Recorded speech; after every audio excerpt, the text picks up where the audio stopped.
জাঁকজমকপূর্ণভাবে বিসর্জন হলো তকিপুরের বড় মা কালী। বোলপুর রুটে বনপাস স্টেশনে নেমে 2.5 কিলোমিটার রাস্তা পেরিয়ে রয়েছে ছোট্ট গ্রাম তকিপুর। এখানে পূজিত হন বড় মা কালী। 6 দিন ধরে চলল পুজো। বড় মা কালীর বিসর্জন ঘিরে উৎসবের মেজাজ তকিপুর গ্রামে।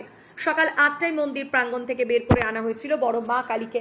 এরপর ধাপে ধাপে নিয়ে যাওয়া হয় ঘাটে। দড়ি টেনে কয়েকশো মানুষ বড় মাকে নিয়ে যান ঘাটে। সেখানে বিসর্জন হয় বড় মায়ের। বিসর্জনের পর প্রতিমার কাঠামো নিয়ে যাওয়া হয় মন্দিরে। বড় মায়ের এই বিসর্জন ঘিরে প্রতি বছরই উৎসুক হয়ে থাকেন তকিপুর গ্রাম সহ আশপাশের গ্রামের মানুষজন।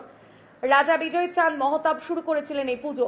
তবে বর্তমানে পুজোর দায়িত্বভার রয়েছে স্থানীয় সরকার বাড়ির হাতে। তারাই এখন চালাচ্ছেন এই কালী পুজো। জানা গিয়েছে এখন যেখানে পুজো হয় দেবীর, সেখানে আগে আছে মহাশ্মশান।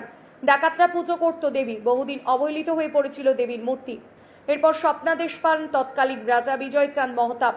জাঁকজমক সহকারী শতাধিক ঘোড়া, হাতি, ঢাকি নিয়ে পুজো করেন তিনি। তারপর থেকে তকিপুরের কালীর সমাদর ছড়িয়ে পড়ে বিভিন্ন প্রান্তে। তিনি জানতে পারেন একসময় ডাকাতরা সেই কালীর পুজো করত। পরে কোনো অজ্ঞাত কারণে সেই কালীরা রক্ষণাবেক্ষণ হয়নি। পরবর্তীকালে রাজা পুজোর ভার দয়ে যান স্থানীয় সেবায়িত সরকার বাড়ির সদস্য, যার পুরুষ হয়ে তারা এখন চালাচ্ছেন এই বড় মা কালীর পুজো। পুজো কমিটি অর্থাৎ সরকার বাড়ির সদস্যরা জানাচ্ছেন 500 বছরের পুরনো এই কালীর ইতিহাস আজও তারা বহন করে চলেছেন সমানভাবে। আজও এখানে রয়েছে বেগার প্রথা। মাত্র 1 টাকার বিনিময়ে 100 জনেরও বেশি কর্মী গড়েন কালীর মূর্তি। আগেই পুজোই হতো নরবলি, তবে আজও বলি প্রথা উঠে যাননি। তাই আপনারা সুস্থভাবে থেকে প্রতিমা দেখুন এবং অপরকে দেখতে সহযোগিতা করুন। আমাদের মা আর কয়েক সেকেন্ডের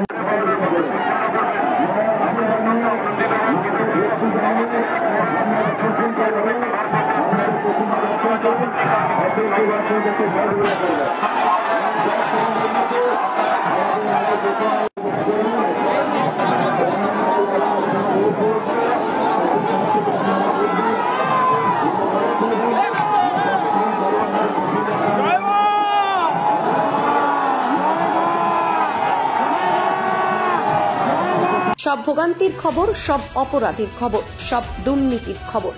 থিঙ্ক নিউজ, বাংলা খবর, বাংলার খবর।